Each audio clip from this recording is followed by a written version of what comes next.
everybody. This is Aaron from the Flamekeeper over at Patreon. So if you want to see more videos from us, then go over there and check it out.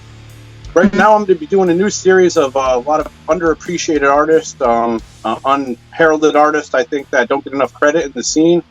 And so my first interview I'm going to be doing is with Jake Lewis from Burn Ritual and Gypsy Bird from San Antonio, Texas. So welcome, Jake. Hey, man. Thank you. I'm good to be here, man. I'm stoked about it. Oh, it's good to have you, man. Really good to have you. I've been a fan of your music for a long time. In fact, little story is how 2017 I just started getting back into underground music and stuff like that, and I found on 666 Mr. Doom the Like Suffering EP from Burn Ritual. Okay, cool. First time I heard it, I just fell in love with it. I loved it, and I made a little comment, and I think you commented back then, and then I checked out on Bandcamp, and you know, for someone who likes, you know, independent music, Bandcamp is just like, it was all downhill from there for me, as far as buying too much music. So that's why I decided to have you as my first guest, because you really kind of really reignited my love for underground heavy music. So, yeah, that's cool. I love that story, dude. That's really cool. Awesome. So first thing I wanted to ask you is, how did you first get into, what was your first love of music? Not necessarily heavy music, but the first thing you really remember loving about music, or first song? Oh, wow. Oh, man. Probably would have to go way back when I was a kid, probably in third grade, fourth grade. I don't know, somewhere around there. I just really, we used to watch, of course, MTV all the time. So we were watching all the bands at the time, Whitesnake and whatever that was coming on the on MTV all the time at that time period. But I really wanted to pick up an instrument. I didn't really know what kind. Me and my brother, I have a younger brother. He's about 2 years younger than me. And then we had a friend across the street. And we would always play together pretty much. And what we'd do was we used to throw on Bon Jovi's Slippery When Wet album, and we would get the broomsticks and stuff in my garage when my dad was at work, and we would basically just pretend like we were in a band. And I dug it so much. I don't know about them, but I dug it so much that I was I don't know if you remember this, but back in the day, in the 80s, late 80s, they would have service merchandise catalogs. And we had a place, I grew up in Corpus Christi, Texas. We had a place called Best Products, which was kind of like service merchandise. We would get these catalogs, and usually around the Christmas time, they would have all the toys and stuff. So I'd go to my grandparents' house, and they always had those catalogs hanging out and for people to read or whatnot. And they used to have, like, I think service merchandise had like little, they were like legit guitars, but of course they were, you know, kind of cheap. But they had a piano, I remember, even a drum set. And I remember circling pretty much everything. Just buy me something, you know. My parents didn't end up buying me any of it, though. But since you asked about the legit start for the love of music, it was right about then. And then I ended up getting a keyboard for one Christmas, like maybe a year or so later. And my older cousin, she actually got the same keyboard. And I remember going over to her house, and we'd both be playing it. And I guess I was just way more into it than she was. I guess I was destined to be a musician of some type. So that's really where it came from, man. And then, I mean, of course, I could go more into detail when I actually picked up a legit instrument, but that was actually, I guess, the roots of the beginning, you know? And to kind of, you know, expand on that, what was the first, like, real heavy band you remember being a fan of? The first heavy album maybe you bought, or a band that really just got you into metal? Oh, wow. Probably, like I said, Bon Jovi, Slippery When Wet. Something about that album. I don't know if my mom had it. or what, but I ended up getting the cassette. Maybe I actually asked for it, but I used to play the shit out of that cassette. So I still dig those songs so much. Like when I hear them, I don't listen to that album very often. I have that album somewhere, but most of it on the radio. So, you know, you don't need to hear it that much. But I was also big into, and I still am big into Michael Jackson. In fact, my youngest son has gotten really into it just from playing the music around the house. But like right around that time too, I remember I had the Michael Jackson doll that was kind of like I guess it was like a Barbie sized doll, had the red jacket from like the Thriller video, and yeah, it was dope. But yeah, that's pretty much what I remember. I think like going into 5th or 6th grade, I ended up getting my first record. I had a record. My parents bought me a stereo that had a little record player on the top. Yep. And they bought me Billy Joel's "We Didn't Start the Fire." I don't know if it was the single, like a 7-inch, or what it was, but I just remember playing that song over and over. But yeah, that's pretty much. I could name a zillion other bands, but yeah, big time. Anything 80s, like I was a product of the 80s, so all the hair bands, all the all the like a lot of the pop artists too. I mean, God, I remember. Funny you said that about Bon Jovi, Slippery When Wet. I remember when I was a kid, I used to put on Motley Crue's on Dr. Feelgood. Oh yeah, my little drawn lamp or whatever, turn all the lights off, pretend it was a spotlight, grab my brush and pretend it was Vince Neil. And now I love that album too. I love that album too, man. Like I got big into that album. Like I had the cassette, and I used to, well, like everybody from, I don't know, I don't know how close we are in age, but I mean, I'm sure you had a Walkman of some type, I used to play the shit out of Dr. Feelgood. I still am a big Motley Crue fan. I mean, I haven't paid attention to what they've done in the last whatever years. And of course, I heard about all the news about the members and whatnot, but I was big into Motley Crue, like around those times, like Dr. Feelgood, and even the Decade of Decadence album, and even the self-titled album with John Corabi on vocals. Like, I love all that shit. Yeah, that's not a bad album.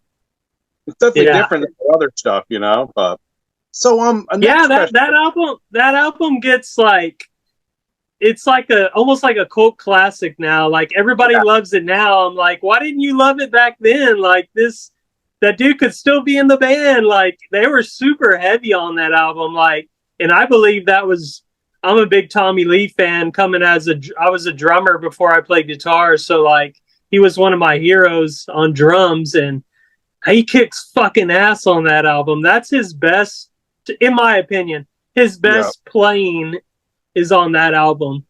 But anyways. I mean, I think what it is sometimes with those kind of albums, people just can't accept a different singer. Like there's so many people I know that won't accept Dio as a Sabbath singer. It's Ozzy or nothing, you know. And I'm a huge fan of all the Sabbath singers, you know. In fact, I got the 7-star album, you know. I'm like, so I'm open-minded to a lot of that stuff, you know. But some people just can't accept it, you know. But it's like the Van Halen thing. What's that? I said it's like the Van Halen thing, you know, where a lot of people give Sammy Hagar shit, you know, like, oh, I don't like anything from him, but you know, he's a killer musician, man, killer singer too, you know. But I could respect everybody's, you know, opinion about that, because it's what you like, you know. And that's the beautiful thing about music. Like, you don't have to like it, you know, but you know, I believe there's something out there for everybody, you know what I mean? Like when it comes to music. Now, when did you first figure out you wanted to play music, and like what was like your first band? How did you, you know, was it when you were real young, or were you like a teenager, or? It's funny you bring that up. I was telling my kids about this last night. We were laying in bed, and they want to hear stories, is what they call them. And I basically, me or my wife will tell them about something about our youth, you know. And so I was telling him about, actually, it was a sad story about one of my first drum sets I got ended up getting stolen. I was in this band. But anyways, trekking back, I got into my first band when I was about 15. Actually, I'm still great friends with one of the guys that was in that first band. We're like best. He's one of my best buds. He's been in some of my bands. He was in Burn Ritual for a while. Bass player. Okay. Well, he was the guitar player. He was the second guitar player first. And then when we did the 3-piece live thing for a short period of time, he moved to bass. But yeah, I was around 15. I got my first drum set somewhere around like a year or so before that. I was so big into Metallica. I see that thing behind you, the flag, the tapestry.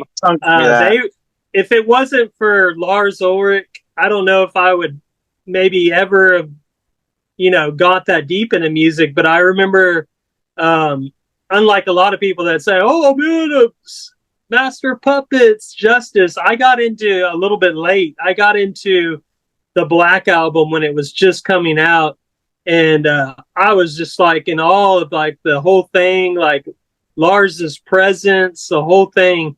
So I ended up getting that album. I remember before I had a drum set, I cut like a plastic clothes hanger, and I got the longest part, and I made 2 like drumsticks, and I used to sit there in my room and just try to figure out where he was playing. And that's a great album because he's not doing a lot of overly complicated stuff. Like it's more of a, and I know he said that before, it's more like a Back in Black kind of AC/DC. He wanted to just groove it out, and so there's a lot of doom pat, kick snare.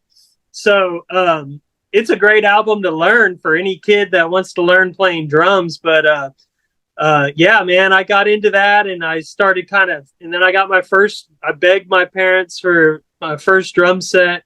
And then I got into my first band, but it was pretty, like I remember playing we never played any gigs, we just practiced a lot. And we played a party one time. It was like a big deal. Oh, they want us to play, and there was only like 7 people there or something. But we played like the same 2 or 3 songs over and over. Because we didn't know that much, we were just like a straight up garage band, but we were trying to be like one guy was real into Slayer and stuff, and like the other guy was real into like Biohazard and stuff like that, Sacred Reich and all that, and I was into like, of course, Metallica, Megadeth, all those bands around the time. But it was because of those guys that I got into like Biohazard, which ended up being like one of my favorite bands of all time, Life of Agony, and Typo Negative and stuff like that. Sepultura. I remember I knew about Sepultura by watching Headbangers Ball and stuff, but I remember the guitar player left his guitar case at the time was my grandma's. We were practicing at my grandma's house, and I remember digging through his case, and I saw the cassette for the Chaos AD album, and I was like, "Oh, what's this?" Like, I want to listen to something new. So I remember popping it in, hearing Refuse Resist, the first track, but then when Territory came on with the whole drums, like at the beginning, and I was like, fell in love, man. I was like, holy shit, where's this been like my whole life? But yeah, so that was pretty much the beginnings, but I was in a shitload of bands after that, like all types and all sounds. It's funny you mentioned Biohazard. I saw them in like '98, and I saw Billy from Biohazard beat the shit out of some guy in the audience. Well, the guy totally deserved it. They were doing their last song, and he goes up to the mic. Billy's like, "Hey, I want to send this one out to my girlfriend. She's going through cancer right now." And some guy in the audience goes, "Oh, boo-hoo, shut up and play the song." So he turns around and hard down. I was like, "Oh, I think he's going to leave." And he's like, went to the mic and said, "Who said that?" Some guy's like, "I did." And he just jumped off, made a beeline for the guy, beat the crap out of him. And then he went back up on stage and played the last song. It was pretty fun. It was a pretty surreal experience, you know. That is crazy, and that Billy's usually. I could see though how that would piss him off, but like, I have a crazy story real quick too if you want to hear it about Biohazard. Like, they came. It was on the New World Disorder album, which was when their lead guitar player Bobby Hamill had already quit the band, or maybe they kicked him out. It was Rob, can't remember his last name, but he came from Helmet. But anyways, they were touring on. That dude. They were touring on this album, right? And they came to Corpus Christi, where I grew up, Corpus Christi, Texas, and they were going to sign autographs. They were going to do like a in-store at this music instrument shop that we used to all go to there in Corpus, and we were all stoked and excited, you know, when it happened. So we show up, right, and there was, I don't know if the word didn't get around or what the deal was, but there wasn't that many people there, and we ended up doing the signing. They were cool dudes. They signed all our shit, you know. They talked to us for a while, and the weird thing about it was they were sharing a tour bus with Spineshank, I think, at the time. And Spineshank had to take off to the gig.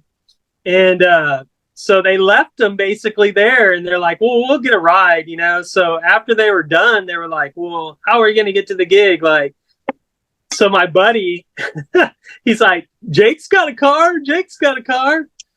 So like their manager actually was with them. And he's like, well, what are you driving? What do you got? And I was like, well, I have my car. It's like a Ford Taurus, like old school. And so he's like, that'll work. He's like, Evan, me and you are going with these guys, Billy and drummer Danny and somebody else. Oh, Rob, we're going to go with the guy that managed the store. He had a truck, so he could fit them. But he couldn't. That was the deal. He couldn't fit them all in the car. Yeah. So crazy enough, dude, I drove about, I don't know, it was about 15, 20 minutes to the gig because it was 5 o'clock traffic in Corpus. So it took a little bit longer, but I got to take Evan to the gig, and he was pretty cool. He was like, I remember getting in the car and he was like, what do you listen to? Like in his Brooklyn accent. And I was like, it's a Soulfly live album bootlegged. And he was like, oh, I bet you that sounds like dirt. And I was like, well, I guess. And he goes, you got any radio stations here? And he's like going through my thing. And he's like, he ends up finding some kind of like old school doo-wop. Like it's like 50s or 60s music, like on the radio. And he's like loving it, man. He's singing all the words. And I'm like kind of tripping out. And he's like, he turns to me and he goes, hey, man, you got to understand. He's like, we hear heavy music every night on tour. Like, we're hearing it, you know, on the bus. We're hearing it. He's like, I like to listen to some chill stuff every once in a while. Hey, man, I can understand that. I can respect that. But that was a killer gig. That was a band called 1 Minute Silence opened up. Then it was Spineshank. Then it was Biohazard. Then it was Sepultura. But this was Sepultura right after Max left. So it was Derek Green singing, and it was awesome. He did a great job. The fucking band ripped it. I saw that tour when they played in Worcester, except I think Head PE was on that leg of the tour. Oh, okay. Yeah. It was awesome, man. It was a real good tour. It was a real good show. Right on. So, I guess next thing I wanted to ask you is, as far as like, when did you really start getting the idea for Burn Ritual and stuff like that, and how did you get into Doom? I guess first before Burn Ritual, because what was your first? Okay, Doom? Well, I got into Doom basically with my love of Sabbath, you know, and I guess everybody kind of starts there, right? And then I always tell people there's like A, B, C level bands. So you first get into like Sabbath, then you kind of go to like the Corrosion of Conformities and like the other bigger bands. So I was into like that. And then I got into Down pretty well, like Philip Anselmo Down. And then I was into Crowbar for a long time, even going back. So before I was even listening to anything Doom, Crowbar was, and I guess Crowbar isn't totally Doom. They're more like sludge, I guess, but they have some pretty doomy songs. And then, of course, Typo, all those bands that are kind of like at the top. Well, then I started getting into when I discovered, I can't remember who it was. I'm trying to think. It was bands like Dixie Witch and like Freedom Hawk and like all I would say like the second tier, but they're still kind of like known, but they're on smaller labels, even back then, because this was probably in shit, man. I don't even know. I'm trying to think. 2000. I'm trying to kind of like equate what bands I was in the time. That's how I always remember things. I think it was like 2002 or 2001, maybe. Like I got into Bongzilla and bands like that.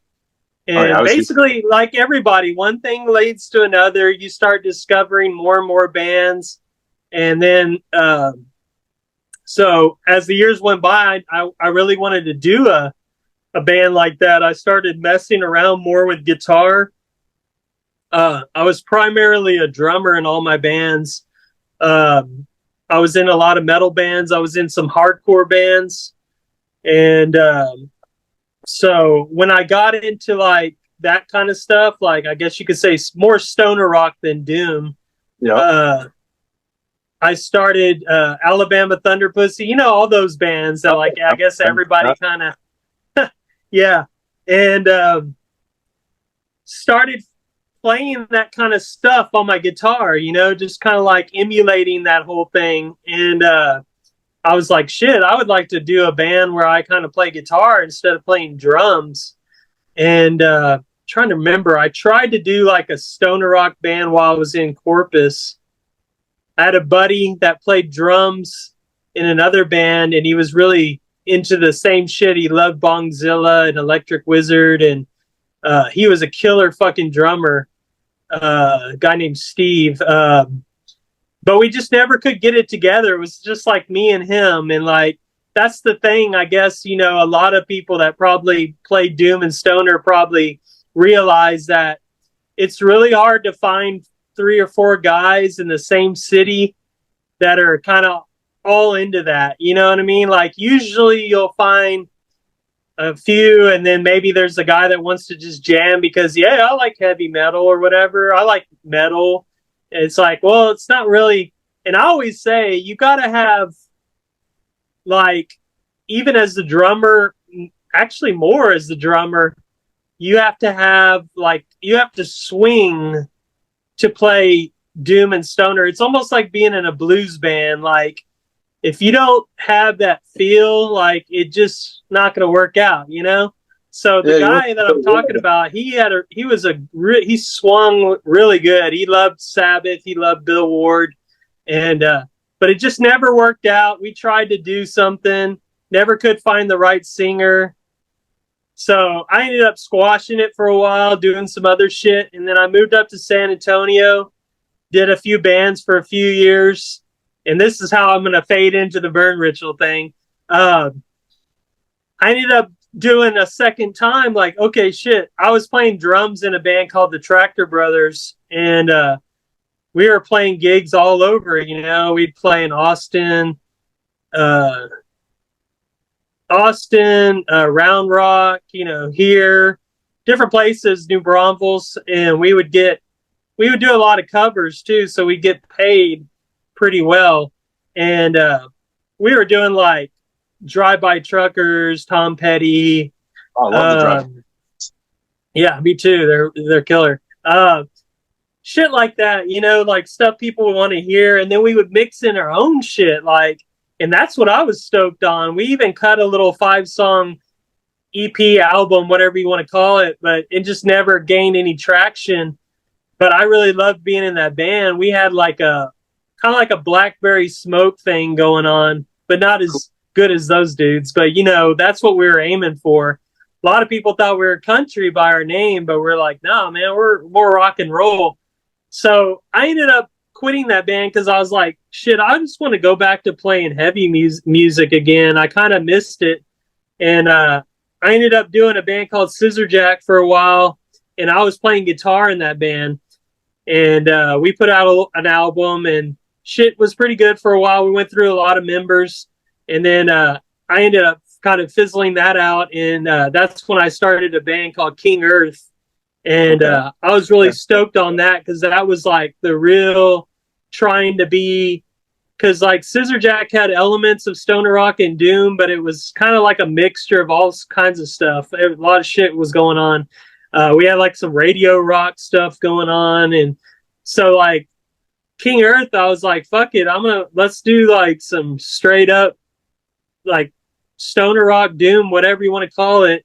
We never had time in that band to like figure out what we were really going to do, but it was going good. We got to open up for some really killer bands. I'm trying to think of some of the bands we opened up for. Shit, not coming to mind, but bands that you would recognize. They're on the whole community. But it was killer, and then it really wasn't going the way I wanted it to go. A lot of times what was happening was I would write these songs at my house, and I would kind of sketch them out all like with drums and everything. And then naturally I would have like a vocal thing in my head, and the singer and me, we were friends and stuff, but it just wasn't clicking after a while, and shit was kind of going slow, you know, like, and I was like, fuck, man, I'm getting kind of bored. So I was like, man, I'm gonna do something just on the side as a whim. I was like, I had these two songs.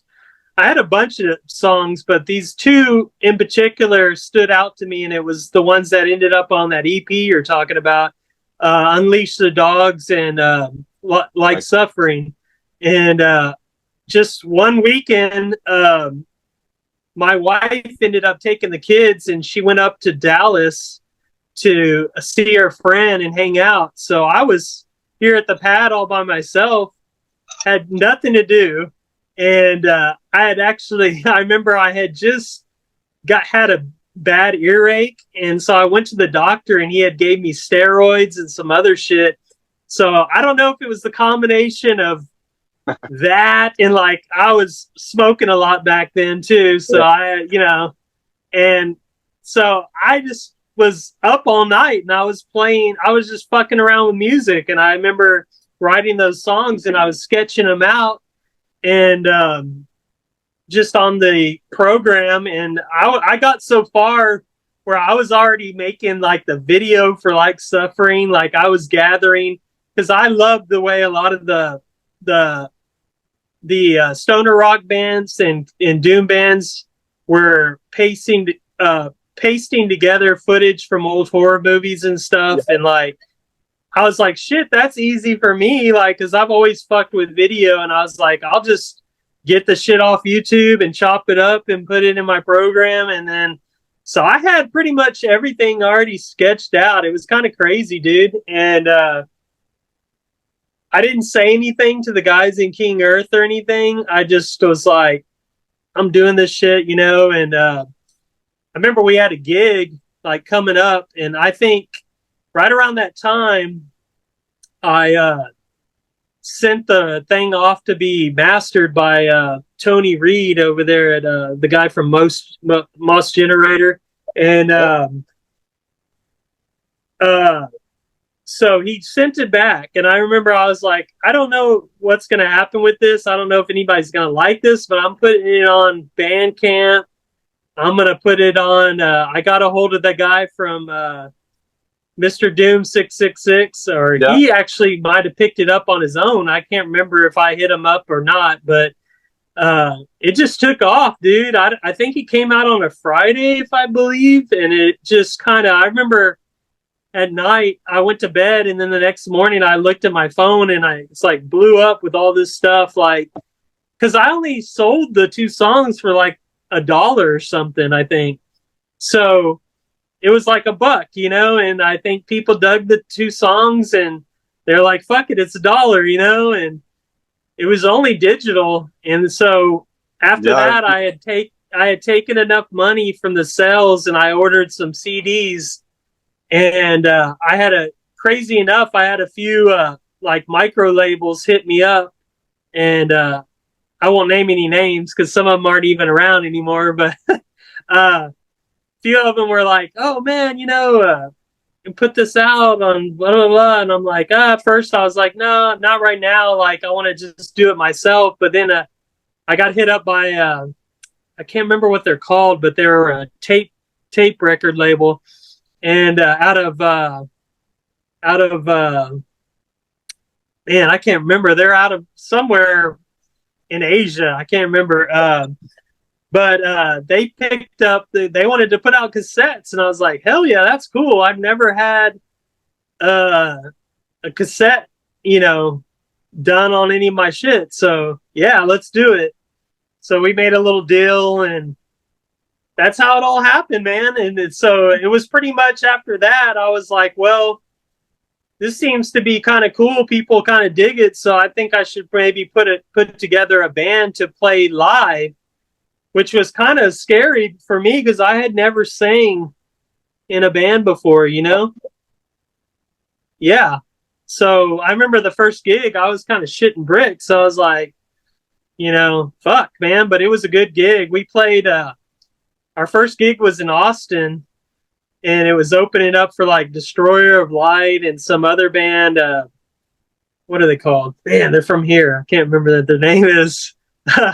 My memory's not good, I guess, but I can't remember what their name is. They're a good band too. But I was kind of nervous, but we killed it. And wait, no, that wasn't our first gig. I think that was our second gig. I think our first gig was in New Braunfels.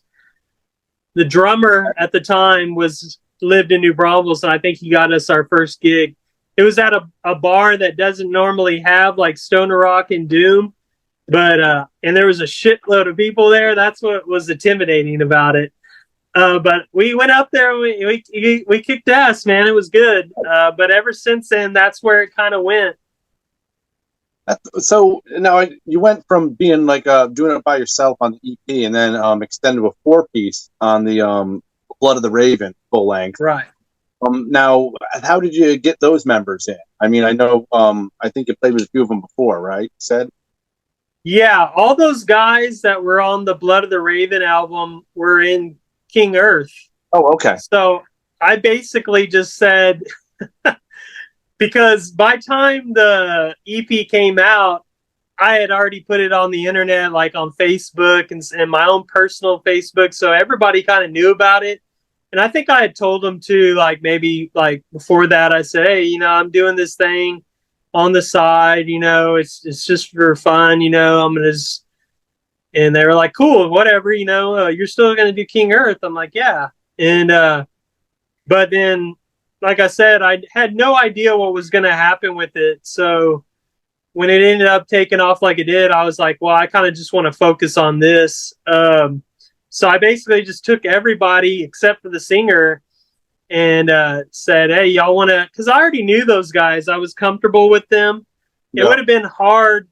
It would have been hard to like go and find 3 or 4 guys just around San Antonio that I didn't know and trust, So I had already built up like a rapport with those dudes, and when they heard the songs, they were kind of stoked on it too. They were like, oh man, this is some good shit. Like I remember my buddy Richard, who, like I said, we've been friends since I was 15. I was in my first band with him. And nice. I remember he came over to my house and he wanted to hear these songs I was talking about. And I played them for him, and he was like, oh shit, like this is badass, man. Like I wasn't expecting this. And he was like, I want to be a part of this. And I was like, yeah, fuck it, man, let's go. So yeah, so that's the way it happened. I started it off as just me. I would have played the drums on both those tracks, but I ended up bringing my drummer at the time. He was in King Earth too, and he's the one that actually set up everything with what's his name? I just said his name. The guy from Tony Reed. He's the one that originally he put out fillers to Tony Reed and said, we have this band King Earth. We're about to do a 5-song EP.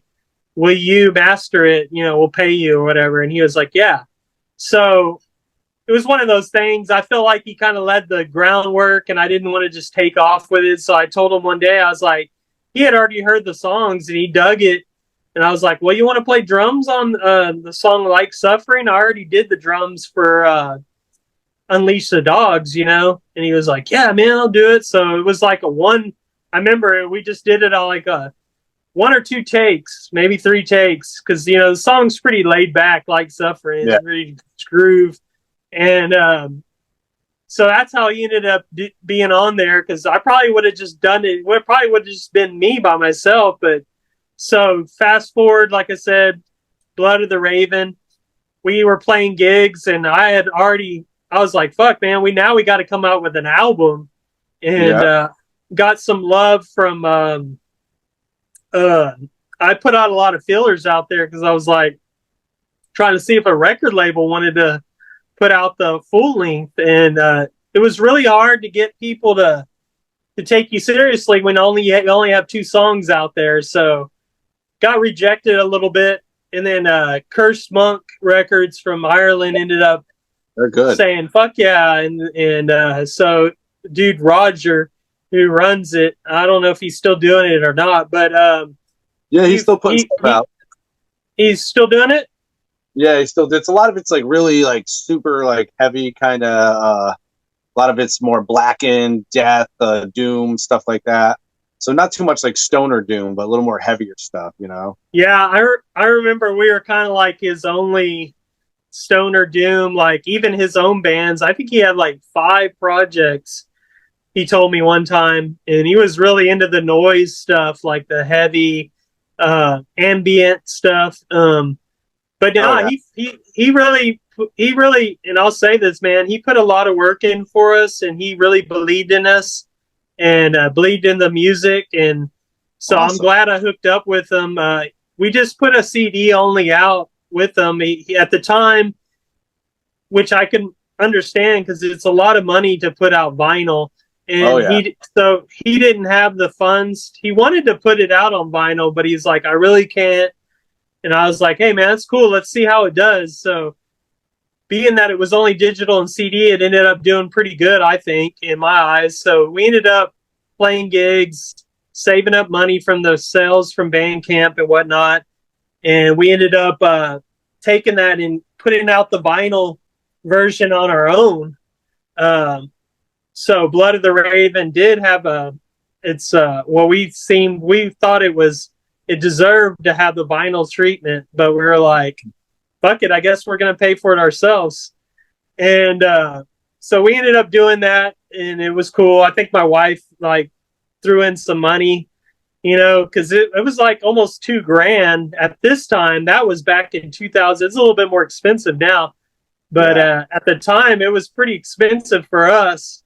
But we were throwing all our money together, and then, of course, from the sales, we were able to pay back whoever invested, you know. But we took a lot of the money from just the band's gigs and CD sales and whatnot. And but, you know, as the story goes, sometimes things change, you know. And I don't know if you asked this, but I guess I'll tell it about the Leading Into the Void album. But we were playing gigs, and it was one of those things, playing gigs so much, you know, and just playing. Sometimes we'd play in front of a lot of people, and sometimes we'd play in front of a few people. But what ended up happening was right around the holidays, I usually don't like to play a lot of gigs in any of my bands around the holidays because just so much is going on. Family. Yeah, my kids, you know, so I ended up telling the guys, okay, we're going to just, and I really wanted to work on stuff that would end up being actually on the Void album, you know, and so then, of course, as we all know it, around February or whatever, you know, the whole COVID thing happened, and everybody was staying at home, and being that, I guess, you know, as a multi-instrumentalist musician, taking it back to how it originated, I was like, fuck, man, this album, I gotta start putting this album together. So I can't remember what happened around that time, but I think we pretty much, I don't know if the drummer quit. I can't remember how it went down, but basically it was just me and my buddy Richard. And then I remember he called me one day and he was like, dude, he's like, you just play bass on this album. He's like, because he was having to learn all this stuff, and I was having to send him all this music, and he was kind of like, I feel like I'm gonna slow you down, so why don't you just, and I'm like, you sure? And he's like, yeah. So I'm like, fuck. So that's how The Void ended up being basically all being it was all me by myself, but I really love that album. It means a lot to me because that album was like the album where I did it all myself, Now, so you do like everything by yourself too. You do the artwork, you record it, right? Produce it, everything, but you don't like master, right? Or you master yourself, or you send that out? The 2 Gypsy Bird albums are mastered by me, but not the Burn Ritual stuff. I'm a kind of a creature of habit thing. I don't know if it's like superstition, but I'm one of those guys where if it ain't broke, don't fix it kind of thing. So like, I've always just, with the Burn Ritual stuff, I don't master it myself. But this new album that's coming out, Grave Watcher, I'm going to be mastering the digital and CD versions. But I did get the guy that mastered the last 2 albums of Burn Ritual, Dan Randall from Mammoth Sounds Mastering. Okay. He did the vinyl version because Cosmic Artifacts was like, they always need the shit way ahead of time, and because the vinyl plants are so backed up right now. And so he was like, man, I need he was like, when are you gonna, I'm talking about the head of Cosmic Artifacts, Kai.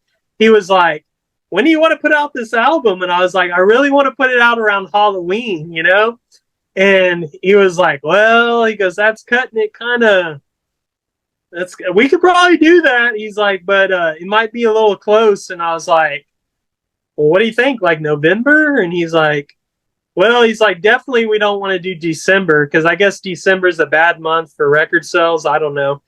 But so I said, let's do November. It's still cool because around Halloween I could put out a single or 2 or kind of throw maybe a music video out there. So, but I was really hoping to do, because I remember me and you actually talked through email or messenger one time, and you were asking me about the Burn Ritual album, which should have came out a year or so ago. It was just one of those things where it got pushed back, and then I was like, I want to aim for Halloween. I love horror movies. I love the whole, even though it's hot as hell down here, but you probably know how real fall weather feels like, but like down here, it's hot as shit. But I just like that whole time, around Halloween time, and so I wanted an album that reflected, because actually Grave Watcher is super, like almost every song is about some kind of horror shit, Love that.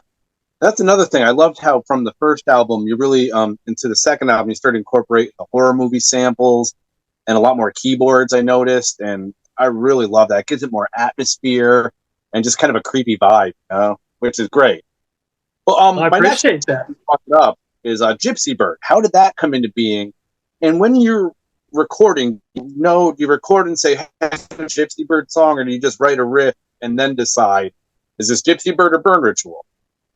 Yeah, that's funny you asked that. I've been asked that before too, and it's kind of like, I'm like, yeah, that's probably kind of weird. People probably don't understand how I'm able to, differentiate the two. But I do honestly think there's a big difference between the two. Like Burn Ritual, I like to incorporate more of my love for just straight up doom.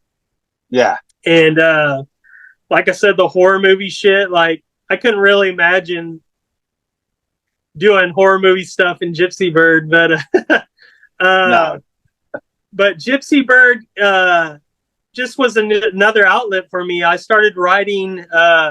How it started was I just started writing shit that I was like didn't think fit Burn Ritual too well. Actually, going back to the Blood of the Raven lineup, I remember some of those dudes like in the band were kind of like a little bit wigged out when I started showing them.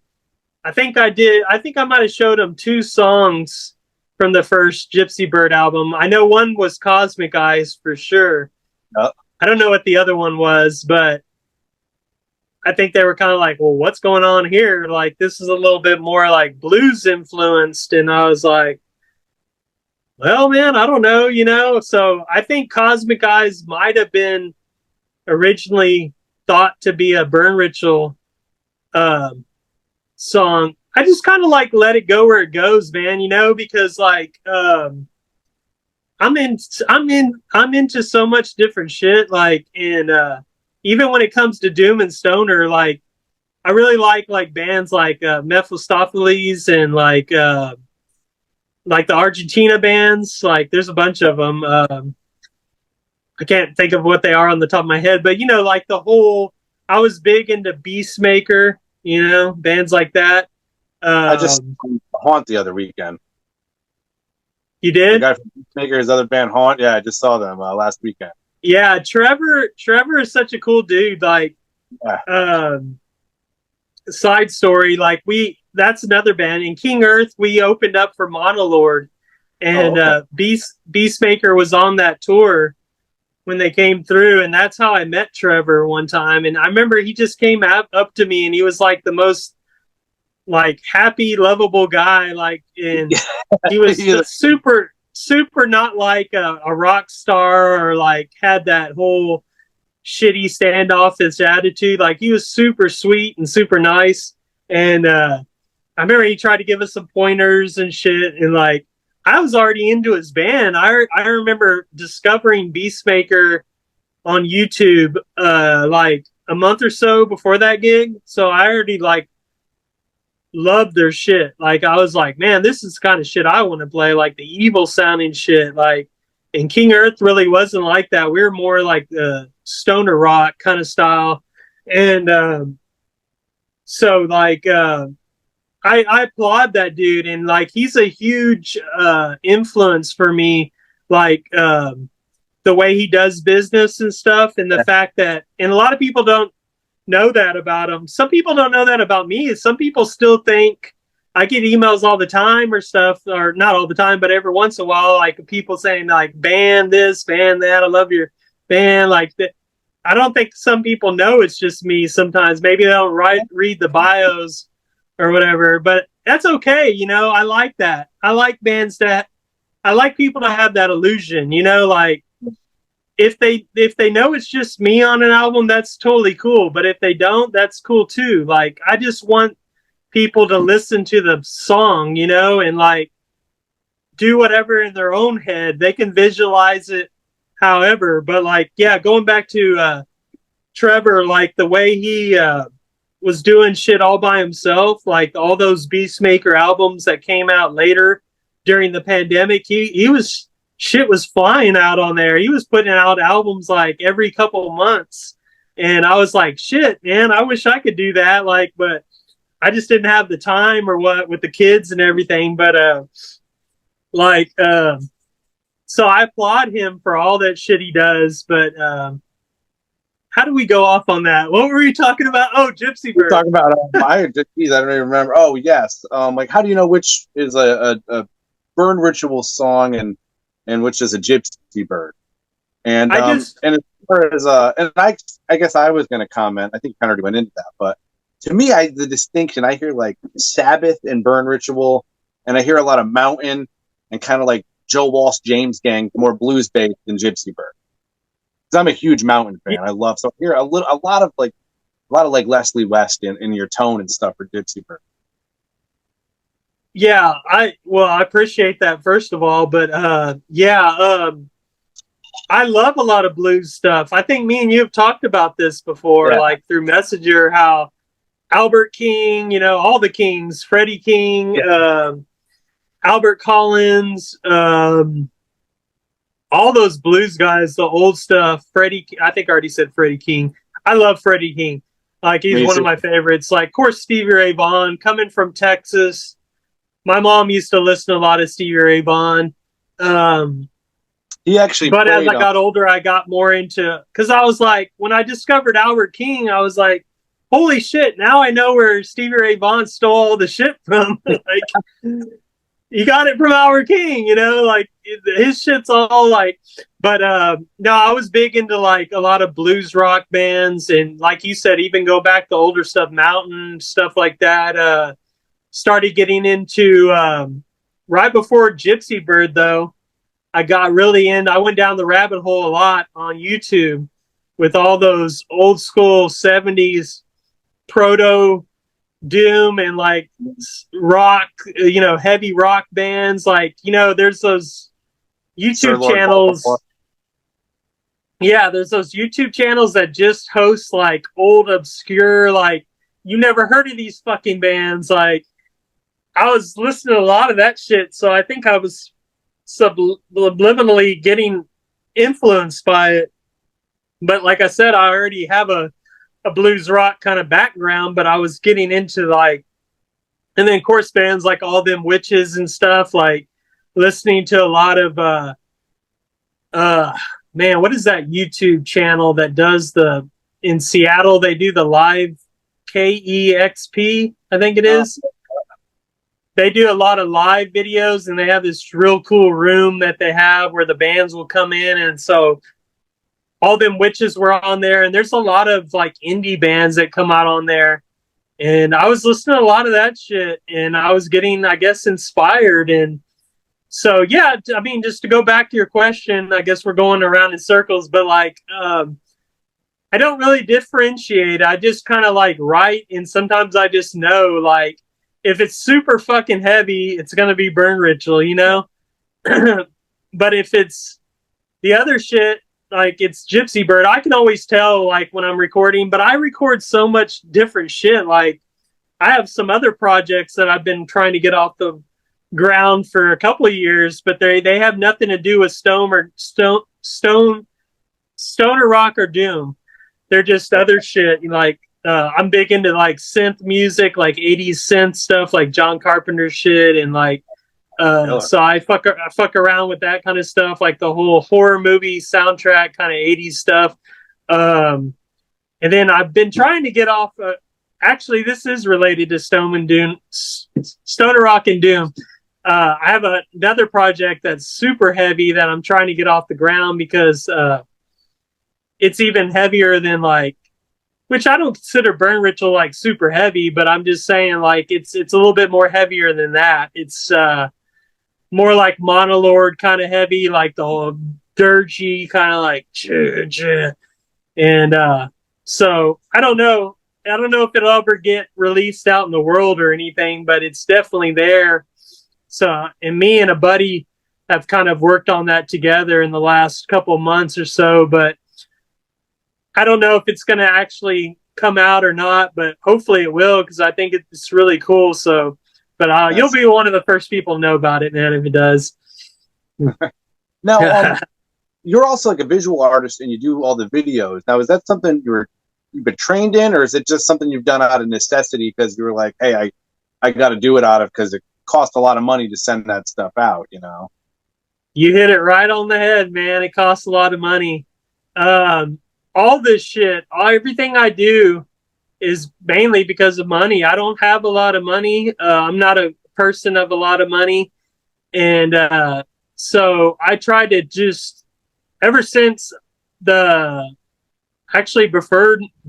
Burn Ritual, all the other bands, I tried to do the same thing, you know, even though in those bands I had other players, you know, and everybody could chip in some money if we needed to do something. But I just always try to do it myself, man, like DIY till I die kind of situation. And it's kind of worked for me. Like I said earlier, I'm a kind of creature of habit, so I don't like pressure, but on this new album, though, I have done a lot of stuff. I did the cover and, of course, the layout and all that, but there's going to be some art pieces that I kind of you know, hired some artists, like some legit dudes that are really good at what they do. Nice. Because I just wanted to bring in a new element, you know, not just have all the stuff done by me, you know? So I would give these artists like an idea of where I was coming from, you know, and they would just kind of take off with it. So like one of the first singles is a song called Becoming the Beast.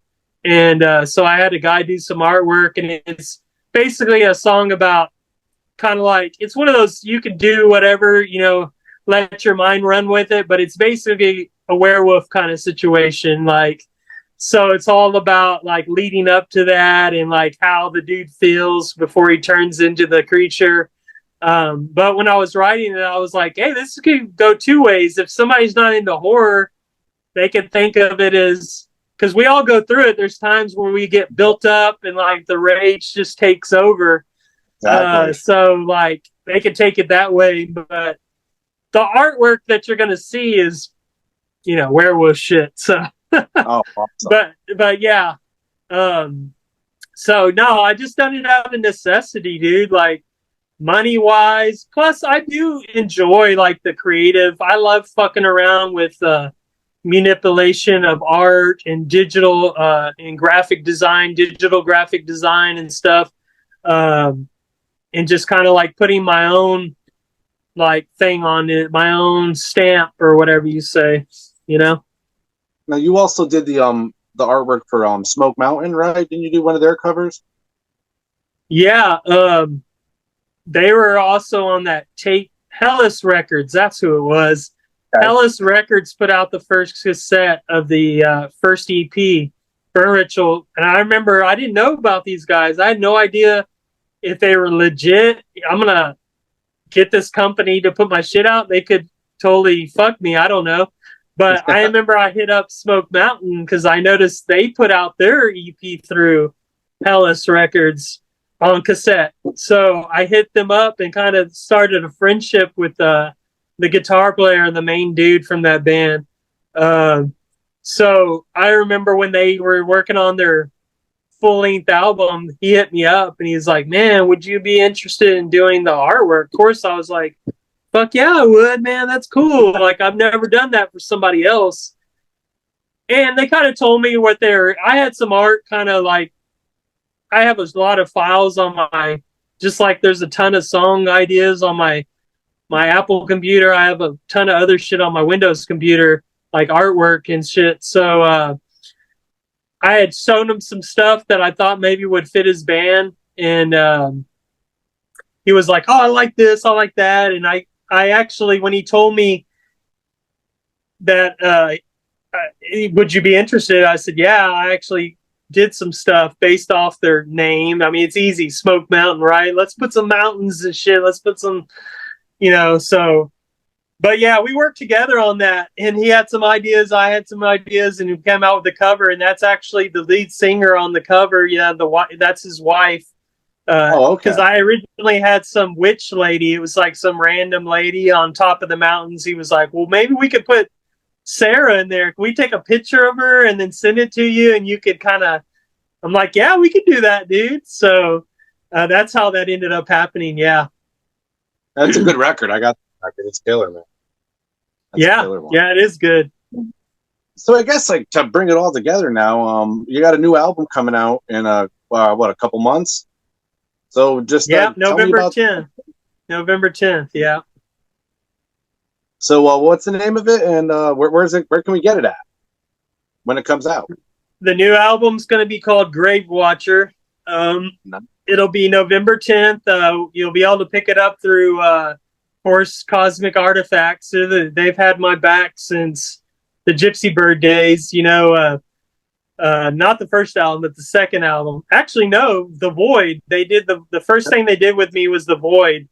I remember I didn't even approach them. They just out of the blue, I got an email one day from the main guy, and he was like, oh, I like your album, Blood of the Raven. He's like, would y'all like to do something in the future? And I'm like, well, it's funny you say that. I got a new album coming out, The Void. He's like, new album, killer. So like, he's been super supportive since then. So I put 3 albums out with them. You know, the Gypsy Bird Visions album, like I said, The Void, and now Grave Watcher. And I trust him a lot. You know, out of all the dudes I've worked with, he's been the most stand-up dude and stuff. And he always tells me stuff about what's going on with the business, you know, and it's interesting to hear about that through a labels aspect, because a lot of people don't know about that, you know, like the record labels sometimes suffer a lot, you know, especially in this time period, you know. So they go through their ups and downs too, just like bands. But yeah, you could pick it up through Cosmic Artifacts. Of course, it'll be available through my own Burn Ritual Bandcamp page. You'll be able to pick up the digital and CD version. And I don't know if this album's going to be put out on cassette or not. Cassette's kind of hit or miss. You know, I have people buy them, but it's not something that flies off the shelves crazy, you know. I've actually never heard any of my albums on cassette. I don't have a fucking cassette player. I tried to buy a stereo at a rummage sale a few months ago, and I was really stoked because they were like, yeah, the tape player works. I'm like, cool, I'm going to be able to hear my albums. And I come home, set it all up, and the fucking tape player doesn't work. I'm like, God damn it. But I don't know if the album's going to make it out, but that's okay, you know.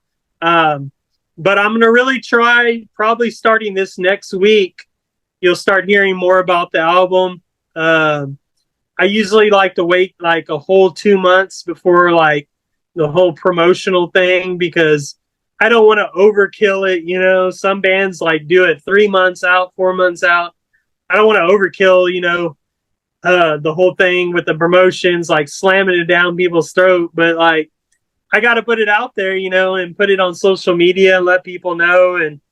And I'm really stoked on it, man. I think it's got a lot of stuff that people, if you've been listening to Burn Ritual since the beginning, I think you'll dig a lot of the stuff. Plus, there's some new stuff going on, you know. But I think it's all Burn Ritual. Like, there's a song on there called Demons that's super fucking heavy, you know, like probably the heaviest song I've ever done, you know. Not vocal wise, because it's still me, but like as far as the guitars and shit. And so there's some stuff that people, you know, you might like surprise you. And of course the synths are still in there here and there, a little bit of organ. But the music samples dialed back a little bit. I didn't want to do too much. I had this killer intro that I was originally going to do, but then I ended up scrapping it. But I think I'll do it on the next Burn Ritual thing, because I'm hoping to do is have not wait so long between albums anymore, you know. I don't know how you feel about that as a listener and stuff, but like I want to put out more stuff more quickly. Like I don't know how long it's been since The Void, probably almost 3 years now. And I think that's way too long. You know, it should be at least 2 years, you know, but not sooner, you know. I would like to seems like a lot of bands these days are putting out albums more often. And maybe that's a good thing. Maybe it's a bad thing. I have no fucking idea. But I can only go with my gut, I guess. But of course, Gypsy Bird too. I've been lucky to have 2 projects that have kind of both have legs, you know, as I call it, and people seem to dig both projects. So I'm still digging writing for both projects. So I know I've had a few people ask me, why do you even still do Burn Ritual? Why don't you just focus on Gypsy Bird? And I'm like, well, I like doing both of them. You know, I think they're both kind of different, and they both have different vibes for me to express myself musically, you know? And so I'm not ready to put the Burn Ritual thing down yet, man. I'm still ready to do it. Yeah. But I do. Yeah. The next album after this will probably be a Gypsy Bird album, because I have shit already kind of in the skeleton phase for that. and I'll probably have some guests on that. I've talked to some really cool people about doing some guest stuff. So, what happened? Did we go out on audio or what? Oh no, just a little bit. I'm fine. It's good. Oh, okay. I thought I was like, can you hear me? But no, I was going to say real quick, the next Burn Ritual, though, if you like the horror movie samples, they're definitely going to be back in there because, like I said, I want to put out a Burn Ritual album sooner after this one, and I already have songs kind of in the wheelhouse, and I kind of know where they're going and with the vibe, and I want to put the horror movie shit back in there. And whether or not I know people love vinyl, but vinyl is one of those things where it's fucking expensive. If you don't have a record label behind you, it's really hard for somebody like me to bust out $2,000 all in the cool, like, what's up, man? Like, but I kind of feel like if you don't put vinyl out, people are going to be like, oh man, where's the vinyl, But if I could put out an album out, like just digitally or maybe even CD, I could put out something sooner, Yeah.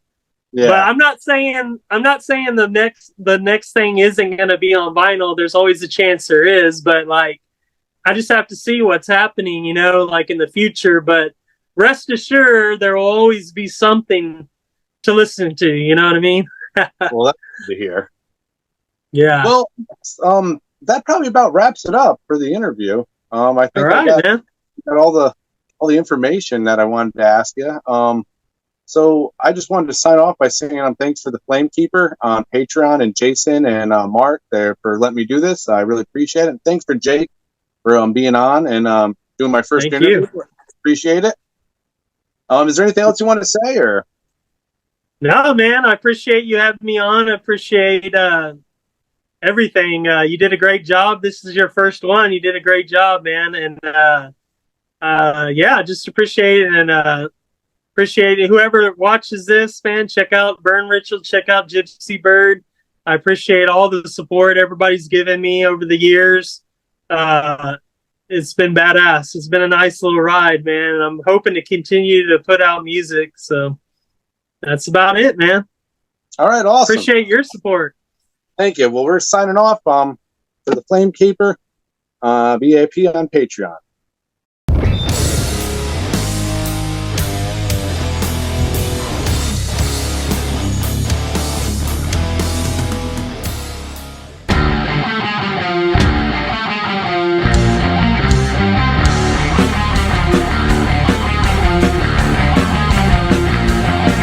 Maxwell's House of Music in Jeffersonville, Indiana, is the premier 12,500 square foot music superstore that has served both southern Indiana and Louisville, Kentucky metro area for over 4 decades. Originally founded by Marvin and Beverly Maxwell in the 70s, this gym remains a Maxwell family-owned business. Mark Maxwell, along with his business partner Whitney McNichol, continued the reputation as being the national resource for all things music. In 2022, the iconic Guitar Emporium of Louisville relocated to Maxwell's Music, creating the largest independently owned showroom in the region. The retail offerings at Maxwell's Music include a huge selection of guitars, basses, amplifiers, effects pedals, modeling amps, keyboards, drums, banjos, mandolins, ukuleles, sound systems, stage lighting equipment, and accessories. The music education program at Maxwell's is second to none. From private instrument and voice lessons to DJ, EDM, recording, songwriting, and music theory to rock school, Weekend Warriors, and Maxwell's Music Lab, there is something for every age and every ability level. Down in Repairland, guitar and instrument repairs and refurbishment are taken care of by the Maxwell's team of expert guitar technicians and luthiers. They also do appraisals of instruments as well. Maxwell's offers installations for professional audio, visual, and lighting systems for schools, churches, clubs, VFWs, funeral homes, sports fields, and so much more. There's also rentable space at Maxwell's, from the music practice and rehearsal rooms for the individuals and bands, all the way to a meeting space and concert venue that seats up to 120. That also also includes a professional audio, visual, and lighting system and a sound booth. Maxwell's has it all. All this plus an original functioning 1947 recording booth to make your own record. Go to the Guitar Hero throne, to the very own Elvis statue, and don't forget the Harmony Green Pocket Park. There's a reason the Maxwell's House of Music in Jeffersonville, Indiana has been recognized by the National Association of Music Merchants as a #1 award-winning best store design, as well as top 100 music store year after year. You gotta see it to believe it. Maxwell's House of Music in Jeffersonville, Indiana.